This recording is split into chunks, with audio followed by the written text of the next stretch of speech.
এই ভিডিওতে আমরা একটা পরমাণুর বেসিক স্ট্রাকচার নিয়ে আলোচনা করব।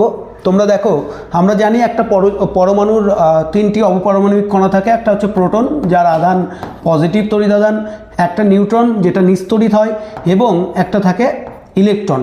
ঠিক আছে, এই তিনটি অবপারমাণবিক কণা আমরা একটা পরমাণুর মধ্যে পাই।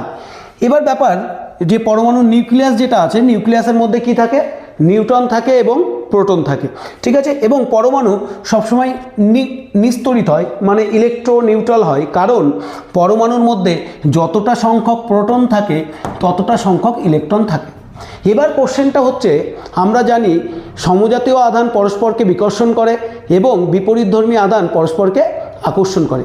কিন্তু আমরা যদি নিউক্লিয়াসটাকে দেখি পরমাণুর, তাহলে দেখব এর মধ্যে কিন্তু প্রোটন আছে, প্রোটনগুলি আছে, সবগুলোই কিন্তু পজিটিভ তড়িৎ আধান যুক্ত। যার মধ্যে পজিটিভ তড়িৎ আধান আছে মানে তারা সমজাতীয় আধান, এবং নিউট্রন আছে যার কোনো আধানই নেই। তার মানে আধানগুলি কি, কোন আধানগুলি আছে? পজিটিভ আধানগুলি একসঙ্গে জোট বেঁধে নিউক্লিয়াসের মধ্যে আছে। কিন্তু আমরা তো জানি সমজাতীয় আধান পরস্পরকে বিকর্ষণ করে, তাহলে কেন নিউক্লিয়াস ভেঙে যাচ্ছে না? তোমাদের কারো যদি অ্যান্সার জানা থাকে অবশ্যই আমাকে কমেন্ট করে জানাবে, নাহলে পরের